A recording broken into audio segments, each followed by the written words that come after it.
कारगिल के मीडिया वालों के हम शुक्रगुजार हैं कि आप लोग जब भी हम बुलाते हैं कांग्रेस पार्टी की जो नीतियां हैं, कांग्रेस पार्टी का जो मैसेज लोगों तक पहुंचाना है लद्दाख के, उसके लिए आप लोग हम जब बुलाते हैं आप आते हैं और हमारी बात लोगों तक पहुंचाते हैं। उसके लिए आप लोगों को हम दिल से आपका शुक्रिया अदा करना चाहते हैं।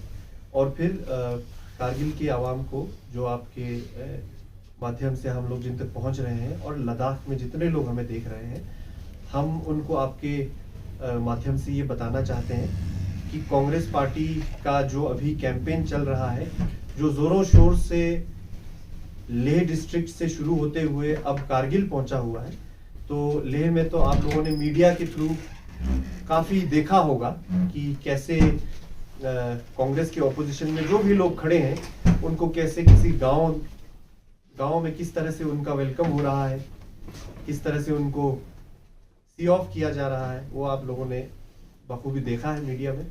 तो हवा अभी कांग्रेस की तरफ चल रही है, हम सब जानते हैं। अब हम कारगिल में अपना कैंपेन मीडिया के थ्रू तो हम पहुंच ही रहे थे, सोशल मीडिया के थ्रू हमें पता है कि कारगिल लेह में जितना मीडिया का लोग कंजम्पशन करते हैं उतना कारगिल में भी, बल्कि कारगिल में ज्यादा करते हैं, हमें कमेंट्स से देखने को मिलता है। तो अब हम कारगिल में आज ऑफिशियली आप प्रेस वालों के सामने ये बताना चाहते हैं कि आप लोगों ने ये सोशल मीडिया पे और इधर उधर पोस्टर भी देखा होगा। हमारा मैनिफेस्टो बहुत बड़ा मैनिफेस्टो है, कई पन्नों का मैनिफेस्टो है। पूरे देश ने कहा है कि ये एक हिस्टोरिक, एक ऐतिहासिक मैनिफेस्टो है। तो कारगिल में जो हमारे उर्दू समझने वाले भाई बहन हैं उनके लिए भी हमने उर्दू में निकाला है, इंग्लिश में तो है ही है और बोटी भाषा में, सब में हमने ये तीनों लिपि में हमने निकाला है। और उसमें जो सबसे मूल्य, जो सबसे जरूरी 10 हम लोगों के लिए, लद्दाख वासियों के लिए जरूरी है, वो मैं आप लोगों को पढ़ के सुनाता हूँ। जिसमें सबसे ज्यादा जरूरी हमारा 6 शेड्यूल, जो 4 पॉइंट मुद्दों में हमारा सबसे जरूरी एक सेफ गार्ड का है, 6 शेड्यूल का, वो हमारा सबसे ऊपर है। दूसरा आप सब देख सकते हैं कि जो हिमाचल से आगाज किया था कांग्रेस गवर्नमेंट ने एक मुद्दा, कि जो मोदी सरकार ने जो नया पेंशन स्कीम का, न्यू पेंशन स्कीम का जो हर जगह इम्प्लीमेंटेशन शुरू किया, उसको हम हटा के ओल्ड पेंशन स्कीम यहाँ लद्दाख में भी लाना चाहते हैं, जैसे हिमाचल में किया है। और उससे भी ज्यादा एक बहुत बड़ी जरूरी बात, लद्दाख में आज हमने एक कैलकुलेशन किया, रफ कैलकुलेशन किया कि काउंसिल के बजट के लगभग बराबर लद्दाख में पैसा हमारे आर्मी रिटायर्ड लोगों के पेंशन के थ्रू आता है। लगभग 300, 200, 250 करोड़ की लगभग सिर्फ पेंशन से आ रहा है। ये हमारा एक रफ कैलकुलेशन है। तो आप सोचिए, उस आर्मी का जो सिस्टम चल रहा था, जो आज अगर कारगिल वॉर में लद्दाखियों ने कुर्बानी दी है, अगर सियाचिन पे, अगर चाइना बॉर्डर पे लद्दाखियों ने कुर्बानी दी है, किसी ने जान की, किसी ने वक्त की, किसी ने अपने परिवार को ना देखते हुए गोली खाने के लिए अगर गए हैं, तो वो क्यों गए हैं? क्योंकि कांग्रेस सरकार के दौरान एक ऐसा प्लान बनाया था, एक ऐसा सिस्टम बनाया था कि एक आदमी अपने सीने पे गोली खाने जाए तो उसको जब याद आए कि मेरे खानदान का क्या होगा, मेरी बीवी का क्या होगा, बच्चों का क्या होगा, माँ बाप का क्या होगा, तब उसको एक तसल्ली होती है अंदर से कि भारत सरकार, भारत माता और इंडियन आर्मी मेरी फैमिली का देखभाल करेगी। मुझे मालूम है उनको बहुत सारी फैसिलिटीज मिलेंगी, मैं ना रहूं उनको पेंशन मिलेगा। इस तरह का हमारा प्लान था, स्कीम था। मोदी सरकार ने आके, अभी के हुकूमत ने आके उसको भी हटा दिया, बंद कर दिया, हम सब जानते हैं। तो अग्निपथ नाम की एक बिना सिर पैर का एक स्कीम लाया, जिसका किसी को नहीं पता है कि उस स्कीम का फायदा क्या है। उसको हम हटा के, तीसरे पॉइंट पे है, उसको हटा के हम अग्निपथ स्कीम को वापस हटा के पुराने स्कीम के जैसा बनाएंगे। पुराने जैसे आर्मी चल रहा था, जो सब ठीक चल रहा था, जैसा अच्छा हम 6 शेड्यूल मांग रहे हैं वो दे नहीं रहे हैं, ज़ंस्कर नुब्रा के लिए डिस्ट्रिक्ट, द्रास के लिए डिस्ट्रिक्ट मांग रहे हैं वो दे नहीं रहे हैं, और जो हम सब कुछ ठीक चल रहा है जिससे हम खुश है उसको बंद करे जा रहे हैं। तो वो हम वापस करेंगे, ये हमने लिखा। फिर सबसे बड़ा एक और हमारे 4 पॉइंट मुद्दों में एक जो है वो जॉब्स का है ना। जितने, हम ये नहीं कह रहे हैं सरकार से कि भाई आप नए जॉब्स निकालो, 2 करोड़ जॉब हर साल निकालेंगे, उस हिसाब से तो मोदी साहब को अभी करोड़ जॉब निकाल देना चाहिए था, 10 साल उनको हो गया है। लेकिन हम कह रहे हैं कि जो खाली पड़ा हुआ है पोस्ट उसको तो भरो। कांग्रेस हवाई बातें नहीं कर रहे हैं, जुमले नहीं सुना रहे हैं। कांग्रेस हमेशा से सच बोलते आई है। उस सच को आगे बढ़ाते हुए कांग्रेस ने कहा कि जितने 30 लाख पोस्ट जो खाली पड़े हैं उन पोस्ट को हम सबसे पहले भरेंगे। यूथ के लिए यह भी कहा है कि अगर आप पढ़े लिखे हो, अगर आप ग्रेजुएट हो और आपको जॉब नहीं मिल रहा है तो सरकार की यह जिम्मेदारी बनती है कि उनको जॉब ला के दे। अगर नहीं ला पा रहे हैं तो जब तक जॉब नहीं मिलेगा तब तक सालाना 1 लाख रुपए का स्टाइपेंड देंगे, अप्रेंटिसशिप का उन्हें मौका देंगे। तो ये एक यूथ के लिए है। उसके बाद SC ST, हम सब जानते हैं, आज हम अगर सीना ठोक के ये कह पा रहे हैं कि हम लोग 6 शेड्यूल के हकदार हैं तो वो इस वजह से है कि कांग्रेस सरकार ने लेह और कारगिल में जो पुराने कांग्रेस के नेता है जिन्होंने अपना वक्त, अपना परिवार, हर चीज का बलिदान देते हुए कांग्रेस के लिए आज तक लड़े हैं, उन लोगों की वजह से आज लद्दाख को ST मिला है। उस ST SC जैसे लोगों को जहां जहां ST SC है उनको एक स्पेशल बजट दिया जाएगा करके कांग्रेस गवर्नमेंट का, क्योंकि कांग्रेस गवर्नमेंट हमेशा माइनॉरिटीज के साथ खड़ी रही है। तो SC ST के लिए एक स्पेशल बजट। उसके बाद जैसे हम सब जानते हैं, एक कौम के लिए, एक सोसाइटी के लिए, एक कम्युनिटी के लिए सबसे ज्यादा जरूरी यूथ और वुमेन का पार्टिसिपेशन है। ये हम सब जानते हैं, बोलने के लिए सब बोलते हैं, लेकिन राहुल गांधी जी और कांग्रेस पार्टी एक ऐसी अकेली पार्टी है जो इस चीज पे अमल करते हैं, इस चीज पे अड़े रहते हैं। तो कांग्रेस पार्टी का ये वादा है कि अगर सरकार में आती है तो 50% सेंट्रल गवर्नमेंट जॉब से 100 में से 50 औरतों के लिए रिजर्व रखा जाएगा। उसके बाद एक एक गरीब फैमिली में जिनके पास प्रमाण है, प्रूफ है कि हम गरीब फैमिली से हैं, उनमें से एक औरत को सालाना 1 लाख रुपए दिया जाएगा। आप लोग ये समझ लें कि ये इलेक्शन से पहले का पैसे बांटने वाला, कुछ लोग इस तरह की भी बात करते हैं बीजेपी के लोग, ये वो नहीं है। ये स्कीम की बात कर रहे हैं, पार्लियामेंट से पास किया जाएगा, स्कीम बनाया जाएगा, क्योंकि कहीं भी जब तक कंट्री डेवलप ना हो जाए, जब तक हर एक आदमी को इतना सशक्त ना बनाया जाए कि वो खुद से देखभाल कर सकते हैं, तब तक सरकार की ये जिम्मेदारी बनती है कि लोगों को सोशल सिक्योरिटी दे। तो वो उसके तहत हर गरीब फैमिली में, गरीबी हटाना सरकार की जिम्मेदारी है, फ्री राशन देने से नहीं होगा। 1 लाख रुपए एक गरीब फैमिली में से एक औरत को दिया जाएगा, ताकि कम से कम जो बढ़ती हुई महंगाई है, सिलेंडर के दाम जो आसमान छू रहे हैं, ताकि वो उसको खरीद तो पाए कम से कम। इस चीज के लिए कांग्रेस पार्टी ने गवर्नमेंट में आते ही 1 लाख रुपए गरीब फैमिलीज में से एक औरत को देने का वादा किया। औरतों के लिए हर एक गांव जिले में जाकर औरतों के लिए स्पेशली एक लीगल असिस्टेंट रखने का हमने वादा किया है, क्योंकि कांग्रेस आज बात कर रही है न्याय की, युवा न्याय, नारी न्याय, हिस्सेदारी का न्याय, इस तरह से न्याय की हम बात कर रहे हैं। तो उस न्याय के लिए वुमेन के लिए लीगल असिस्टेंट का, जैसे आशा वर्कर्स है उस तरह से लीगल असिस्टेंट का हमने मैनिफेस्टो में रखा है।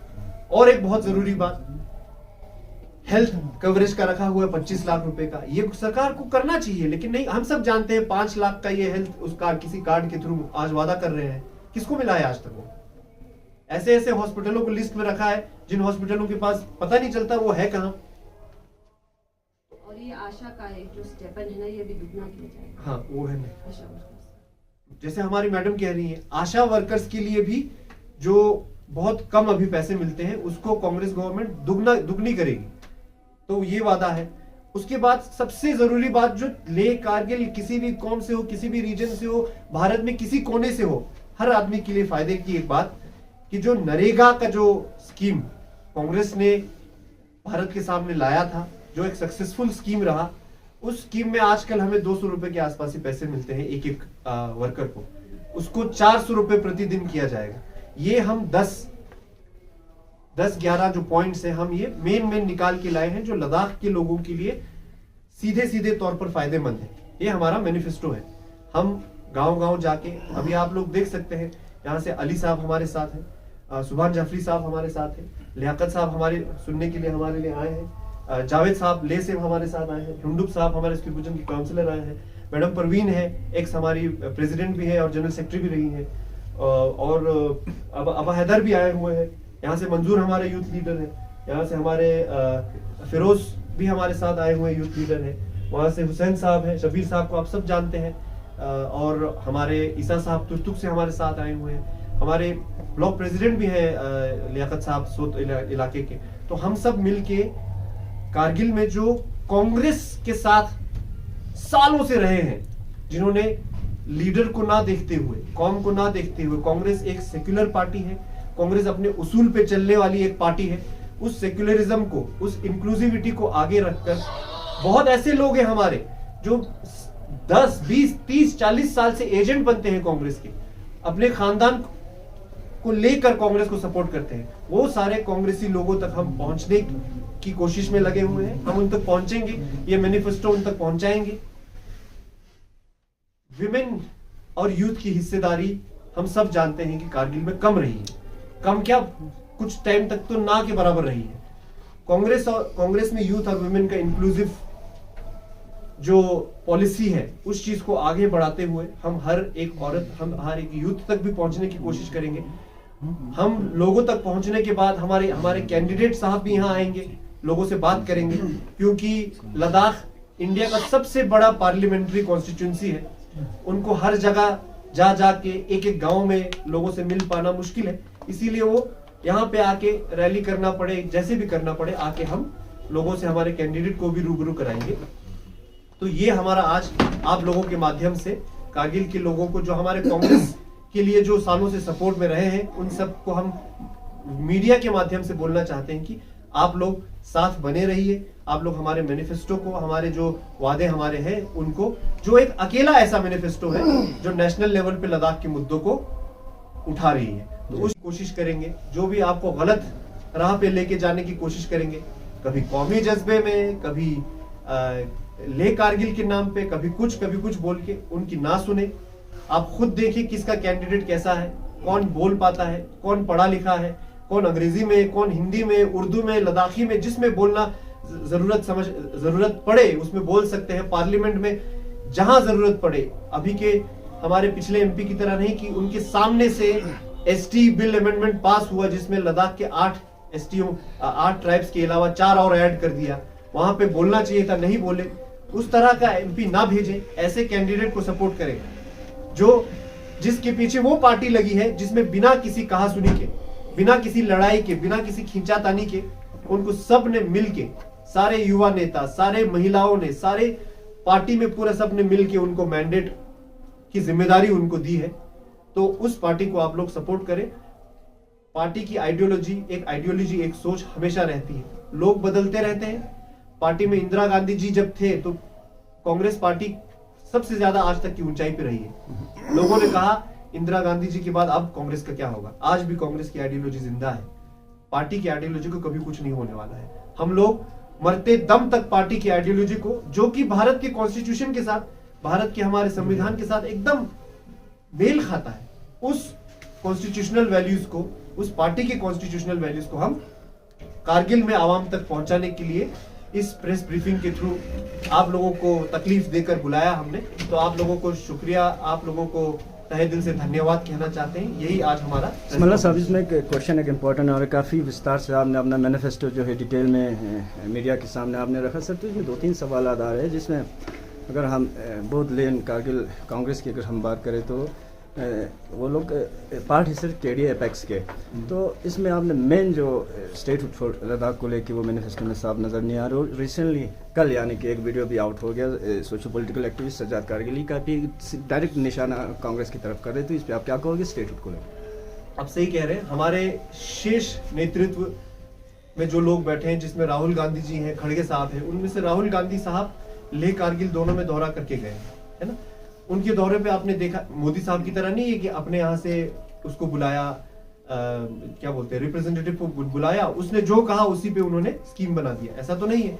राहुल गांधी जी खुद पैरों पे चलकर, बाइक पे चढ़कर, गाड़ी में चलकर हर जगह आके लोगों से चलते चलते रुक कर किसी महिला से बैठ के बात कर रहे हैं, किसी स्टूडेंट से बात कर रहे हैं। सबसे पूछने के बाद, समझने के बाद उन्होंने यहाँ स्पीच में भी लद्दाख वासियों के सामने बोला कि हमें लगता है कि लद्दाख में डेमोक्रेसी बहाल होनी चाहिए, है कि नहीं सर? यहाँ पे आवामी हुकूमत को वापस से सशक्त करने की जरूरत है, ये उन्होंने बोला है। हमारे 4 पॉइंट मुद्दों में से 2 पॉइंट, एक तो यूथ के जॉब्स को लेकर, एक 6 शेड्यूल को लेकर हमारे मैनिफेस्टो में, नेशनल मैनिफेस्टो में आ चुका है। स्टेटहुड को लेकर भी हम उनके सपोर्ट में है ही है, राहुल गांधी जी ने भी खुद सपोर्ट। सबसे पहली बात तो ये बहुत बड़ी बात है कि 2 छोटे डिस्ट्रिक्ट्स का जो मुद्दा है वो हमारे नेशनल मैनिफेस्टो में आया है। आप खुद बताइए, चाहे सजाद करगिली साहब जिनके लिए भी कैंपेन कर रहे हैं, क्लियरली अगर मुझे अब पोस्टर्स में मैंने देखा है कि वो हनीफा साहब को कह रहे हैं कि वोट दें, या फिर उनके सपोर्ट में उन्होंने विड्रॉ किया अपना कैंडिडेचर, या बीजेपी हो, ये 2 हमारे सामने खड़ी है पार्टियां, या इंडिपेंडेंट हुए। इन दोनों में से दोनों के मैनिफेस्टो में नेशनल लेवल पे, इंडिपेंडेंट का तो कोई सवाल ही नहीं है, वो पता नहीं कहां जाके कल गुहार लगाएंगे, किसी को नहीं पता। उन्होंने तो इतनी भी मेहनत नहीं की कि अपने तरफ से मैनिफेस्टो में क्या रखे। जो वहां पे सोनम वांगचुक जी अपनी जान को कुर्बानी पे लगाकर जो 4 पॉइंट मुद्दों को लेकर, थुप्स्तन साहब, जोरा साहब और लखरूप सिंह साहब जो हर जगह हमारे यहाँ केडीए के लीडरों के साथ जो जाकर जो प्रचार कर रहे हैं, उसी को कॉपी पेस्ट कर बोल रहे, जो वो तो है ही है ना, वो तो लद्दाख का मुद्दा है ही है। उनका क्या मैनिफेस्टो, एक तो ऐसा कैंडिडेट है जिसके नेशनल मैनिफेस्टो में पूरे भारत को, पूरे हिंदुस्तान को गवाह बनाकर ये कह रहे हैं कि हम इन 2 चीजों पे तो वादा करते हैं, बाकी नहीं देंगे। ये नहीं बोला, राहुल गांधी जी खुद आके यहाँ बोल के गए हैं कि यहाँ पे, क्योंकि स्टेटहुड कहना एक पॉलिसी मैटर है, हो सकता है हमें लेजिस्लेचर के थ्रू यहाँ पे आवामी हुकूमत को बहाल किया जाए, है ना, तो वो एक पॉलिसी मैटर है जिसको बैठ के सरकार तय करेगी। उसको एक शब्द देना स्टेटहुड, या लेजिस्लेचर पहले दें, फिर कुछ साल में स्टेटहुड एक सिस्टम होता है। उस चीज को देखते हुए पॉलिटिक्स सिर्फ ये चीज नहीं है कि बस माइक पे आके कुछ बोल दें, हर चीज देख समझ के करना पड़ता है। हम तो शुक्रिया अदा करना चाहते हैं खड़गे साहब और राहुल गांधी जी को, सोनिया जी को, प्रियंका जी को, कि आपने लद्दाख जैसे एक माइनॉरिटी में रहने वाले लोगों को, उनके मुद्दों को आपने नेशनल मैनिफेस्टो में रखा है। अब आप बताइए, बीजेपी जिन्होंने मैनिफेस्टो में रखा था 2 बार, हो सकता है एक बारी में पूरा ना हो, सही बात है, आप कोशिश करें, पूरा नहीं हो क्योंकि पूरे भारत को देखना होता है सरकार को, फिर नहीं हुआ तो दूसरे में रखा, चलो ठीक है, हो सकता है काम चल रहा हो। अब जब तक वो पूरा ना हो तब तक तो मैनिफेस्टो में रहना चाहिए ना, है ना, या तो बोल अब एकदम से मैनिफेस्टो से गायब हो गया, या तो पूरा होना चाहिए या फिर लगातार जारी रहना चाहिए, उनके मैनिफेस्टो में भी नहीं है। हनीफा साहब का भी क्या मैनिफेस्टो है किसी को पता ही नहीं है। जो 4 पॉइंट मुद्दों पे हनीफा साहब का इंडिपेंडेंट कैंडिडेट के हिसाब से वजूद आने से पहले, जब वो एनसी के प्रेसिडेंट रहे, तब से लेके ये तो पूरे लद्दाख के आवाम का 4 पॉइंट मुद्दा ही है, जिसके साथ तो कांग्रेस हमेशा से रही है, जिसके साथ कांग्रेस के सारे काउंसिलर, सारे जितने भी नेता हैं अनशन पे रहे हैं, है ना सर। तो ये है कि कम से कम कांग्रेस के मैनिफेस्टो में 2 बड़े मुद्दे तो लिखित में डाल दिया है सर। एक सेकंड, मेरा जवाब खत्म हो जाए। और स्टेटहुड और इस पर राहुल गांधी जी खुद आके वादा करके गए हैं। तो ये है कि हम ये कहेंगे कि भारत भर के सामने गवाह भारत को रखकर, हिंदुस्तान को रखकर, हम 6 शेड्यूल और इसका जॉब्स का हमने डाल दिया है। स्टेटहुड का सबके सामने राहुल गांधी साहब बोल के गए हैं कि आवामी हुकूमत को वापस से जमहूरियत को यहां बहाल करने की जरूरत है। तो ये बाकी 26 के बाद ही होगा हमारा चौथा जो भी है एमपी सीट अलग अलग करने का, वो तो 26 के बाद होना ही होना है। तो ये बातें हैं। अब इंडिपेंडेंट कैंडिडेट साहब का तो पता नहीं कल वो इन 4 पॉइंट मुद्दों को लेके जो भी सरकार बनेगी किसके साथ जाएंगे, वो हमें तो ये भी नहीं पता है।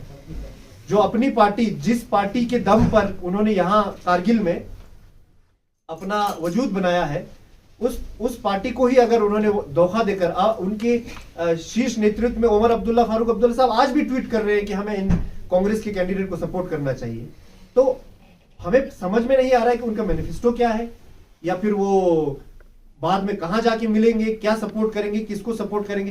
कांग्रेस एक अकेली ऐसी पार्टी है जो नेशनल लेवल पे हमारे 4 पॉइंट मुद्दों के साथ खड़ी है। सर यहाँ पे एक चीज बोला आपने कि उमर अब्दुल्ला और फारूक अब्दुल्ला को सपोर्ट करना चाहिए, लेकिन कांग्रेस का जो प्रेसिडेंट है कारगिल का और अजहर कालवी आपको आपके कैंडिडेट को सपोर्ट करना, आपके जो मैंडेट मिला है कांग्रेस को, इस पे क्या कहना है? कांग्रेस को मैंडेट मिला है, कांग्रेस की जो लेके कैंडिडेट है उसको लद्दाख का मैंडेट मिला है, लेकिन जो करगिल यूनिट के प्रेसिडेंट है कांग्रेस के और अजहर अली कालवी जी आप लोगों को सपोर्ट नहीं कर, यहाँ पे हाजी हनीफा को सपोर्ट कर, इस पे आपका क्या कहना है? देखिए, इस पे सिंपल सी बात है, जैसे मैंने शुरू में ही आप लोगों को इशारा दे दिया कि जब इंदिरा गांधी जी के बाद भी पार्टी की आइडियोलॉजी खड़ी है, ठीक है। तो पार्टी एक आदमी से, 2 आदमी से, 4 आदमी से नहीं बनता है, ठीक है ना जी। आज भी कांग्रेस भारत जोड़ो यात्रा कर रही है। आज हमारे साथ इतने सारे लोग कांग्रेस के कार्यकर्ता जो बेचारे सालों से कांग्रेस की नींव बनकर, कांग्रेस की पिलर बनकर खड़े हैं, हमें उनका साथ चाहिए। एक करबलाई साहब बहुत बड़े नेता है। करबलाई साहब जानते हैं कि क्या उनके लिए सही है, क्या उनके लिए सही नहीं है। करबलाई साहब ने बहुत सोच समझ के किया होगा जो किया होगा। हमसे तो पूछ के नहीं किया, हमारे वर्करों से पूछ के तो नहीं किया। हम उनके साथ हैं जो लोग कांग्रेस के लिए जब जरूरत पड़े एक एजेंट बनने से लेकर कांग्रेस की आइडियोलॉजी को हर घर घर तक पहुंचाने के लिए जो हमेशा तैयार रहते हैं, उन लोगों पार्टी उनसे बनती है सर, पार्टी उनसे बनती है। अगर कोई पार्टी के खिलाफ जाकर, हर किसी को हक है, वो अपना कर रहे हैं जो कर रहे हैं, उनके वो अपना सपोर्ट करे, वो किनको सपोर्ट करे वो उनका हक है। वो किनको वोट देंगे वो खुद जानते हैं। वो तो जब बटन दबेगा तभी पता चलेगा वो किनको वोट दे रहे हैं, है ना सर। तो ये है सर। मैनिफेस्टो की बात हो रही है। कांग्रेस पार्टी ने इस बार के जो मैनिफेस्टो में बोटी लैंग्वेज को ऐसे रीजनल लैंग्वेज इंक्लूजन करने की बात है। तो यहाँ पे तो करगिल की बात करें या लेह की बात करें तो यहाँ पे लैंग्वेज बहुत बोली, अलग अलग डिफरेंस बोली जाती है। तो ये रिलीजियस सेंटिमेंट के हिसाब से इस बार के इलेक्शंस को रंग तो नहीं दे रहे कांग्रेस पार्टी, क्योंकि बोटी लैंग्वेज करगिल में तो बोली नहीं जाती, यहाँ पे तो पुर्गी ज्यादा शीना बोली जाती है। मेरे ख्याल से एक कंफ्यूजन है, एक तो मैनिफेस्टो में लिखा है जितने रीजनल लैंग्वेजेस, जितने भी आपने साफ लिखा हुआ है आपने मतलब बोटी लैंग्वेज कहाँ लिखा है? बिहार में नहीं नहीं, वो अग्निपथ लिखा हुआ है। मैं बताता हूँ आपको, मैं समझ गया आपका सवाल, मैं आपका सवाल समझ गया। हमारे मैनिफेस्टो में है जितने भी रीजनल लैंग्वेजेस जिनका हक बनता है कि वो 8th शेड्यूल में आए, वो उसमें हम डालेंगे, ठीक है जी। एक सेकंड सुनो ना। सबसे पहली बात आप लोगों को ये समझ में आ जाए कि इसको आपके सवाल ने जोड़ा है या लोग, आप सही कह रहे हैं, लोग बोल रहे होंगे, वो ऐसे लोग होते हैं। कांग्रेस ऐसी पार्टी नहीं जो कौमी जज्बे पे, आज हम बहुत मुसलमान ले कारगिल सब बैठ के बात कर रहे हैं, है ना। तो कांग्रेस ऐसी पार्टी नहीं है जो रिलीजन के नाम पे बात करते हैं, रिलीजियस सेंटिमेंट की। एक जो लैंग्वेज है, ये 8th शेड्यूल में आपका जो स्क्रिप्ट, बोटी स्क्रिप्ट है ना, आज उसी स्क्रिप्ट में कुरान भी लिखा जाता है कि नहीं। भाषा नहीं जाता है उसमें 8th शेड्यूल में, वो स्क्रिप्ट जाता है। 8th शेड्यूल में क्या भाषा के नाम पे क्या जाएगा, कुछ होना चाहिए ना पेपर पे, वो होता है स्क्रिप्ट। समझ गए आप। हमारा पुर्गी हो, हमारा लद्दाखी हो, या जो भी हमारे भाषाओं का नाम है, बल्तिस्तान हो, सबको बोटी की स्क्रिप्ट में लिखा जाता है कि नहीं जाता है। आज हमारे बल्तिस्तान में भी बोटी स्क्रिप्ट पे लिखा जाता है। तो वो स्क्रिप्ट की बात है, एक स्क्रिप्ट का मजहब नहीं होता है जनाब। बहुत लोग, बीजेपी वालों ने तो ये भी कहा था कि उर्दू को हटाओ, उर्दू को भी कौमी रंग देने की कोशिश कर रहे थे कि नहीं। कौमी तो अगर कौमी बात ही करनी है तो हिंदुस्तान से निकला हुआ स्क्रिप्ट है, उसको मुसलमान से किसने जोड़ा, किसने जोड़ा उसको मुसलमान से? ये तो गलत बात है ना, गलत बात है ये। आप अगर आपको कहीं से सुनने में भी आता है तो हमें अपने आप को एहतियात रखना चाहिए कि इस बात को हम आगे ना लेके जाएं कि एक भाषा को, एक स्क्रिप्ट को किसी कौम से जोड़े। ये मेरे ख्याल से वो लोग बोलते हैं जिनकी अभी भी सोच छोटी है, या फिर अपने 2 दिन के फायदे के लिए कौमी रंग हर बात को देते हैं। कांग्रेस पार्टी उसके साथ नहीं है। आज अगर सपोज आप कहेंगे पुर्गी का 8th शेड्यूल में करें, क्या करें, कौन से स्क्रिप्ट को करें, है कि नहीं सर? एक चीज समझना, स्क्रिप्ट और लैंग्वेज में क्या डिफरेंस आपको समझ में आता है? स्क्रिप्ट वो है जिसमें उस बोली को लिखा जाता है। जैसे कि देवनागरी करके एक स्क्रिप्ट है, जो जिसमें आप हिंदी की भाषा देखते हैं। तो कई सारे हैं सर, उर्दू स्क्रिप्ट मैं बता रहा हूँ आपको, जैसे संस्कृत है। बिल्कुल सही। तो जैसे देवनागरी एक स्क्रिप्ट है, हिंदी एक भाषा है, बोली है ना, पंजाबी एक बोली है। उस तरह से पंजाबी का तो चलो अपना स्क्रिप्ट डेवलप हो चुका है, लेकिन जैसे बिहार में जाओगे भोजपुरी बोलेंगे, है ना। उस तरह से बहुत सारे लोग हैं जो एक स्क्रिप्ट को, देवनागरी को फॉलो करते हैं। वैसे ही लैटिन है, वैसे ही स्पेनिश है, वैसे ही इंग्लिश है, सब एक स्क्रिप्ट को फॉलो करते हैं। तो लैंग्वेज इंपॉर्टेंट है कि स्क्रिप्ट इंपॉर्टेंट है? स्क्रिप्ट इंपॉर्टेंट है। लैंग्वेज बदलता है आप कारगिल में ही आप 1 किलोमीटर आगे जाएंगे, बोली बदल जाता है ना। बोली तो बदलती रहती है ना, लेकिन जो स्क्रिप्ट है, द शॉक पॉइंट, वो जान है एक लैंग्वेज का। स्क्रिप्ट ही सबसे ज्यादा जरूरी है। स्क्रिप्ट जो है करगिल में तो परशु अरबी में लिखा जाता है इस स्क्रिप्ट के हिसाब से, और मैक्सिमम लेह में जो है बोटी लैंग्वेज में। आपको पता है अरबी स्कूलों में अंडरस्टैंडिंग के हिसाब से तो ये तो नहीं, manifesto सुनो में सुनो सुनो, बनता नहीं है। आपको क्या लगता है अरबी को देश में अभी फिर से उसको स्थापित करने की जरूरत है? अरबी तो स्कूलों में पढ़ाया जाता है भैया, उसके लिए अभी हम है कि नहीं? अरबी तो पहले से है ना, अरबी तो स्कूलों में टीचरों के थ्रू बजबता पढ़ाया जाता है, अरबी टीचर है, तो उसके लिए अभी और क्या करेंगे? जो यहाँ का जो लोकल वो है, उस जो पुर्गी भाषा हो, चाहे बल्ती भाषा हो, चाहे आप बल्तिस्तान में भी जाके देखो, वहां बोटी स्क्रिप्ट लिखा जा रहा है, हम लोगों से हो नहीं पा रहा है। तो इसलिए हम कहते हैं कि बोटी स्क्रिप्ट के लिए भी हम बोलेंगे अब, है ना? और मल्ला साहब ये छोड़िए, स्क्रिप्ट वाली बात, ये बहुत लंबा चौड़ा, ये बहुत सेमिनार में हो चुके हैं, नेशनल लेवल में भी हो चुका है, काफी डिस्कस है। आप एक चीज, ये कांग्रेस की दोहरी पॉलिसी कब तक चलेगी? जिस तरह नेशनल कॉन्फ्रेंस के सदर ने स्टेट कॉन्फ्रेंस को बाहर कर दिया, आपके वकार रसूल, आपकी कांग्रेस जो है जब इनको सपोर्ट कर, तो आपकी कांग्रेस खामोश क्यों है?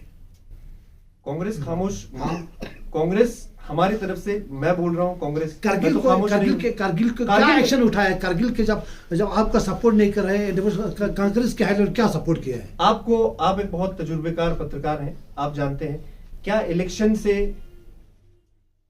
10 दिन पहले हम इलेक्शन पे फोकस करें? हम इलेक्शन पे फोकस करें कि पार्टी में लेटर निकालने में फोकस करें? पहली बात। दूसरी बात,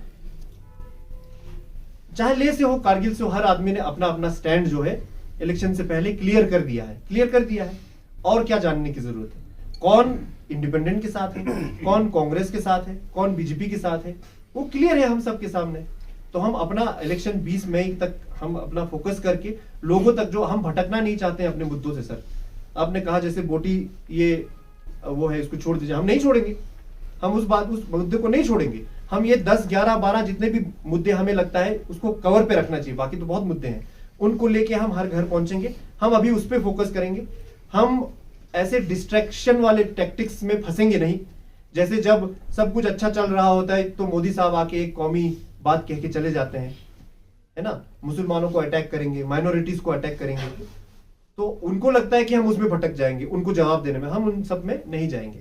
हम ले कारगिल की बात करके कौमी वो नहीं करेंगे, मुसलमान बौद्ध क्रिश्चियन करके हम कौमी जज्बा नहीं जगाएंगे। हम लोग अपने मुद्दों को लेके जाएंगे। और हम समझते हैं कि लद्दाख के लोग, कारगिल के लोग, लेह के लोग आज इतने जागरूक हो चुके हैं, इतने एजुकेटेड हो चुके हैं, चाहे विमेन हो, यूथ हो, सब लोग आज इतने ओपन माइंडेड हो चुके हैं कि अब ये सब नहीं चलेगा। अब ये कौमी जज्बा, ये सब पे अगर कोई बोलेगा तो हमें आवाज उठा के बोलना पड़ेगा कि भाई मुद्दे पे बात करो, मुद्दे पे बात करो, हिस्सेदारी की बात करो।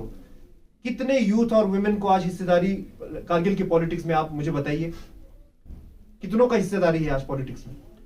हम बात कर रहे हैं उस हिस्सेदारी की, हम मैनिफेस्टो में रख रहे हैं, हम प्रेस कॉन्फ्रेंस में उस हिस्सेदारी की बात कर रहे हैं।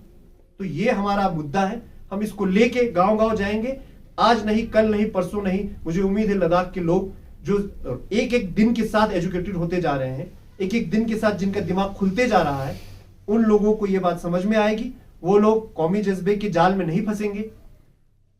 पूरे साल कांग्रेसी बने रहते हैं, इलेक्शन से 2 दिन पहले इंडिपेंडेंट बन जाते हैं। क्या ये हमें नहीं दिख रहा है?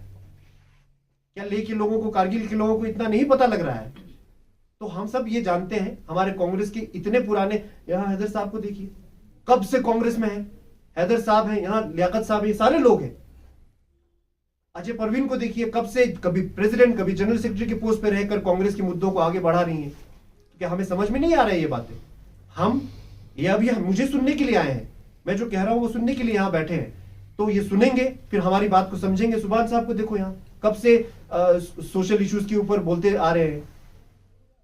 शबीर साहब तो कांग्रेस के यहाँ पे बिल्कुल मेन पिलर है।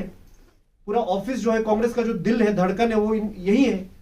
इन लोगों को क्या समझ में नहीं आ रहा है? ये सुनेंगे, अगर मैं सही कह रहा हूं तो मेरी बात को मानेंगे। करबला साहब सही कह रहे हैं, हाजी साहब सही कह रहे हैं, हनीफा साहब सॉरी, और राशिद अलसम बीजेपी के सही कह रहे हैं। तो आवाम का क्या काम है? पार्टी का इलेक्शन से पहले एक एक आदमी आके उनका जो उनकी सोच है उसको आगे रखते हैं, और उनमें से जो सबसे सही लगता है उस पर वोट देते हैं। सही बात है ना? तो ये सारे लोग हमारे यहाँ सुनने के लिए आए हैं। हम बोल रहे हैं, आप लोग खुद अपना दिमाग लगाइए, आप लोग खुद अपना सोचिए, कौन इंसान, कौन आदमी, कौन लीडर अपने उसूलों पे चल रहा है, कौन एक बात बोलता है और उस पर टिका रहता है, वो आप लोगों के सामने है। कौन हर इलेक्शन में रंग बदलता है, वो आप लोगों के सामने है। तो आप लोग देखिए, कौन अपने पार्टी को जो अपने पार्टी का सगा नहीं है। मैं ये एनसी के लोगों के लिए कह रहा हूं। एनसी के लोगों ने कल तक ये कहा था कि सपोर्ट करेंगे, ये करेंगे, वो आज उन्हीं उसी पार्टी के अपने हाईकमांड की बात नहीं सुन रहे। हक है, हर किसी को हक है, पर पब्लिक का ये हक है कि वो देखे, वो मेजरमेंट करे कौन कहां है, वो सोचे और देखे कि कौन उसूलों पे चलता है, कौन नहीं चलता है। उस हिसाब से उस पे आप अपना भरोसा और अपना वफा जताएं। तो किस तरह देखते हो सर आने वाले दिनों में डिस्ट्रिक्ट कांग्रेस कमेटी चाहे ले हो या कारगिल हो आने वाले दिनों में, और साथ ही साथ मेन कैंडिडेट जो है सर नमग्याल साहब को कब विजिट कर रहे सर कारगिल? नमग्याल साहब अभी हम लोग आए हैं, हम जो शागिर्द हैं, शागिर्द लोग पहले फील्ड में जाएंगे, आप लोगों से मिलेंगे, बात करेंगे, कहाँ क्या है देखेंगे, और उसके बाद इन्हीं दिनों हमारे नमग्याल साहब भी यहाँ जैसे मैंने कहा रूबरू करेंगे। एक बात, दूसरी बात, लेह में अभी आप लोग खुद देख रहे हैं सोशल मीडिया में कि कहा बीजेपी की क्या हालत है, ठीक है जी। और कारगिल में अभी हमारे हनीफा साहब, उनका नाम भूल जाता हूं, सॉरी, हनीफा साहब इंडिपेंडेंट खड़े हैं, वो भी अपने हिसाब से हर जगह पहुंचने की कोशिश कर रहे हैं, हम भी कोशिश कर रहे हैं। लेह में तो लगभग अभी 80% से ऊपर कांग्रेस के साथ जुड़ चुका, और अभी भी दिन बचे हैं जो हमें दिख रहा है। बाकी अंदरूनी क्या है वो तो और ज्यादा हमें वोटिंग के बाद पता चलेगा। कारगिल में भी हमारे सारे कांग्रेस के कार्यकर्ता से लेकर नेता आज भी सक्रिय हैं। जिनको हिस्सेदारी का मौका नहीं मिला वो आज भी टिके हुए, नहीं तो कब का छोड़ के जा सकते थे पार्टी, क्यों नहीं जा सकते थे, वो आज भी सक्रिय हैं। क्योंकि कांग्रेस की आइडियोलॉजी धर्म के नाम पे, रीजन के नाम पे, कास्ट के नाम पे पॉलिटिक्स नहीं करती है, ये सब समझते हैं। इसीलिए कांग्रेस पार्टी 100 साल से ज्यादा भी लद्दाख जैसे दूर क्षेत्र में भी कांग्रेस पार्टी सक्रिय है। तो हम उम्मीद करेंगे कि हम उन हर कांग्रेसियों तक पहुंचेंगे और हमारा मैनिफेस्टो उनको समझा सकेंगे। सर जून इलेक्शन स्टार्ट हुआ उस वक्त जोरा साहब ने जो स्टेटमेंट दिया कांग्रेस पार्टी को लेकर, जहाँ पे बोला नागपा फिपा, ये वोट जो है कम्युनलिज्म बेस पे लद्दाख में पूरा ये कम्युनलिज्म फैला रहे हैं, मजहब का रंगत दे रहे हैं। तो ये नागपा फिपा क्या है सर? कांग्रेस पार्टी का जो आइडियोलॉजी है वो तो सेक्युलरिज्म है, क्या आप इस पे कुछ ब्रीफ करना चाहेंगे? मैं इस पे ये बहुत ब्रीफ, बड़ा स्टेटमेंट हाँ, पूरे मैं इस पे ये ब्रीफ करना चाहता हूँ कि अगर आप लोग एक कहानी का शुरुआत सुनेंगे और एंड नहीं सुनेंगे, या अगर आप लोग किताब का कवर देख के जज करेंगे कि क्या बात हुई, तो मुझे लगता है वो हमारी कमी है। उसी स्टेटमेंट ने अगला सेंटेंस, एक सेकंड भी नहीं हुआ, अगला सेंटेंस जो बोला वो आप लोगों ने नहीं सुना, वो आप लोगों ने नहीं सुना है, लेकिन कुछ लोग उसको कौमी रंग दे रहे हैं। एक हमारा दस्तूर चले आ रहा था जब हम जम्मू कश्मीर के हिस्सा थे कि उसमें क्योंकि कांग्रेस पार्टी, जैसे आपने कहा, क्योंकि कांग्रेस पार्टी एक सेक्युलर पार्टी है, क्योंकि कांग्रेस पार्टी एक इंक्लूसिव पार्टी है, हम हर कौम के लोगों को रिप्रेजेंटेशन देना चाहते हैं। इसलिए जम्मू कश्मीर का जब तक हिस्सा थे, जम्मू की 2 सीटों को हिंदुओं का रिप्रेजेंटेशन देते थे, कश्मीर की 3 को मुसलमानों का रिप्रेजेंटेशन देते थे, और लद्दाख की 1 को बुद्धिस्ट है ना, बाकी दोनों जगह से तो बुद्धिस्ट आ नहीं सकते, ये देते थे, ये जोरा साहब ने कहा। उसके बाद उन्होंने विद इन आधे सेकंड उन्होंने ये कहा, उस दस्तूर को तोड़कर इस बार हम मैंडेट कारगिल में दे रहे थे। बोला कि नहीं बोला, आप लोगों ने देखा है ना, उस बात को नहीं बता रहे हैं आगे। कारगिल में मैंडेट जा रहा था, हम लोग तो तैयारी के साथ बैठे थे कि अब हम कांग्रेस के लिए प्रचार के लिए कारगिल निकलने वाले हैं। उसके बाद क्या हुआ आप लोग बखूबी जानते हैं, हमसे ज्यादा आप जानते हैं, आप यही हैं, आप लोग हर बात को कवर कर रहे हैं। जोरा साहब की ये इतना बड़ा उनका स्टेटमेंट, इतना बड़ा स्टेटमेंट, जाहिर सी बात है अपने पसंदीदा कैंडिडेट के साथ कोई भी वोट कर सकता है, कोई भी खड़ा हो सकता है, वो अपना मसला हुआ। पार्टी के प्रेसिडेंट होने के नाते उन्होंने बोला कि हक बनता है, पिछले 3 बार से यहां से इंडिपेंडेंट खड़े हो रहे थे, ले से एक और कैंडिडेट ले से खड़ा हो रहा था, तो पिछले 3 बार से हमारे ऑपोजिशन को फायदा मिल रहा था, है ना। तो इस बार और वोट पूरा शेयर देखे तो कारगिल में ज्यादा आ रहा है, तो हक बनता है। डेटा भी यही कहता है कि भाई कारगिल में मैंडेट जाना चाहिए। बोला कि नहीं उन्होंने उसी प्रेस कॉन्फ्रेंस में, आप जानते हैं उस बात को। आप जो कौमी रंग दे के अगर आपको पिलाएंगे और आप आंख बंद करके पी लेंगे तो फिर वो हमारी गलती है, मुझे लगता है जी। तो सर जिस तरह आपने मैनिफेस्टो में जो आपने और 9 ये रखा है, जिस पर आप लोग काम फोकस ज़्यादा रखा है सर, तो कारगिल का एक पुराना डिमांड, 2 डिमांड है कारगिल की आवाम का है। एक तो पूरा होते हुए हमें नजर आ रहा है जोजिला टनल हमारा है, दूसरा हमारा एयरपोर्ट का एक्सटेंड और सिविल जहाज का था। क्या आप लोगों को नजर नहीं है कि इस मैनिफेस्टो में उसको भी ऐड किया जाए? कारगिल वाले लोग सर्दियों में क्या मुश्किल का सामना करना पड़ता है वो आप हमें यहीं पे दिखने को मिलता है, आप लोगों को लिए भी इतना वो महसूस तो होता नहीं, तो उसको लेके आप लोगों ने नहीं सोचा कि उसके ऊपर ही फोकस किया जाए? सर जैसे कि हमारे लेह में भी इस तरह के मुद्दे हैं, स्थानीय मुद्दे, जैसे खरदुंगला में टनल की जरूरत है, नुब्रा को डिस्ट्रिक्ट की जरूरत है, जैसे जांस्कर को डिस्ट्रिक्ट की जरूरत यहाँ कारगिल में है। जोजिला, आप जैसे जानते हैं जोजिला टनल किस सरकार ने प्रोजेक्ट सैंक्शन किया था, आप जानते हैं, ठीक है, वो पूरा होगा, आज नहीं तो कल पूरा हो जाएगा। ये है हमारा नेशनल मैनिफेस्टो। आप समझ रहे हैं? अगर कांग्रेस पार्टी के नेशनल मैनिफेस्टो में एक एक जिले और एक एक क्षेत्र का एक एक ये डालेंगे तो 10,000 पेज का मैनिफेस्टो बनेगा सर। ये नेशनल मैनिफेस्टो की हम बात कर रहे हैं। अब एक मिनट, ये हम नेशनल मैनिफेस्टो की बात कर रहे हैं। जो स्थानीय मुद्दे हैं वो तो हमारा कैंडिडेट जाके बोलेगा। एक बात। दूसरी बात, क्या ये सारे मुद्दे हनीफा साहब के मैनिफेस्टो में है? उनका तो मैनिफेस्टो ही नहीं है। क्या ये सारे मुद्दे बीजेपी के मैनिफेस्टो? देखो, आप लोगों को अगर तसल्ली होगी तो हम भी यहाँ एक प्रिंटर पे लेके 6 शेड्यूल 10 साल के लिए दिखाते रहेंगे। वैसे नहीं होता है। हम वो बात करते हैं जो नेशनल, अभी एमपी इलेक्शन है सर, जब काउंसिल इलेक्शन होगा, किसी दिन हमें स्टेट असेंबली मिला, लेजिस्लेशन मिला, कांग्रेस सरकार आई और स्टेट्यूट मिला, तो हम तब ये सब मुद्दे, उसी मुद्दे को छापेंगे। ये तो नेशनल मैनिफेस्टो है। एमपी जो कैंडिडेट है वो नेशनल लेवल की बात करेंगे। बाकी ये कहीं नहीं कहा गया है कि हम लोग लोकल मुद्दों को नहीं उठाएंगे। लोकल मुद्दों के लिए तो वहां हमारे पार्लियामेंट में जाएगा मेंबर पार्लियामेंट। ये हम जो नेशनल लेवल पे जो बात है वो हम पहुंचाने की बात कर रहे हैं। हमारे लिए तो नेशनल लेवल का ही है सर। जो हमारा एयरपोर्ट का जो सिविल जहाज के वो तो नेशनल लेवल का ही है। हाँ, तो उसको करेंगे ना। डिस्ट्रिक्ट से ज्यादा हमें ये इम्पोर्टेंट है। उसको तो हम टनल के बिना भी मतलब रोड पार कर सकते हैं सर, सर्दियों में आने जाना। हाँ। हमें जोजला एक बार बंद हो गया तो सही बोल रहे हैं आप, बिल्कुल हमको पता है यहाँ पे पेशेंट मतलब मरने के भी खतरा हो जाता है। बिल्कुल सही बोल उस रहे हैं। हिसाब से हमारे लिए तो नेशनल वो तो हमारा लोकल मुद्दा है ही ना। उसको कौन मना कर रहा है सर? उसको तो कोई कैंडिडेट मना नहीं कर रहा है। तो आखिर में लास्ट क्वेश्चन है, हाजी हनीफा जो है हमारे करगिल, उन्होंने नाम दिया है लद्दाख डेमोक्रेटिक अलायंस, जिसका ले पूरा करगिल हर जगह से सपोर्ट। आपने बोला हाजी हनीफा ने मैनिफेस्टो, ठीक है, तो हमने उससे एक क्वेश्चन किया तो उसने बोला हमारे जो लद्दाख का जो 4 इश्यू है जिसके लिए हम पिछले 8 साल से, जब से मतलब ये लद्दाख यूट्यूबर तब से लड़ रहे थे, और हमें मैनिफेस्टो का जरूरत ही नहीं है। इसमें हमारा नेशनल कॉन्फ्रेंस है, कांग्रेस है, तो मेन जो है यही 4 मुद्दा है, इस पे हमें लड़ना है। तो दूसरा क्वेश्चन ये है सर, तो हाजी हनीफा को पूरा करगिल से जितने भी पॉलिटिकल रिलीजियस जितने भी स्टेक होल्डर है सबका सपोर्ट, किस तरह चैलेंज है आपको? हमको पता है लेह में बीजेपी का थोड़ा कमजोर है वहाँ पे इस बार, लेकिन करगिल से हाजी हनीफा बहुत स्ट्रॉन्ग है सर। इस पे क्या आपका? देखिए, सबसे पहले तो आपने कहा कि एनसी और कांग्रेस है, नहीं है ना। उन्होंने खुद रिजिग्नेशन दिया तो वो एनसी नहीं हुए। कांग्रेस वालों ने भी प्रेस कॉन्फ्रेंस करके बोला तो वो कांग्रेस नहीं हुए, है ना। तो एक तो वो बात होगी। हर कैंडिडेट को, हर पार्टी को अपना बताने का हक है। हर किसी का मैनिफेस्टो होता है, उनका नहीं है, ठीक है। वो वही लद्दाख का जो मुद्दा है, जो सोनम वांगचुक साहब ने अपनी जान को दाव पे लगाकर जो वो किया है, उसी के ऊपर चल रहे हैं। उस पे तो हर कोई है ही है। उसमें तो आज भी अनशन में लोग वहां पे अब कुछ देर के लिए बंद किया, बैठे हुए हैं। तो हाँ, जरूर है, इलेक्शन है। इलेक्शन में हर कैंडिडेट का अपना एक दाव होता है, वो खेल रहे हैं।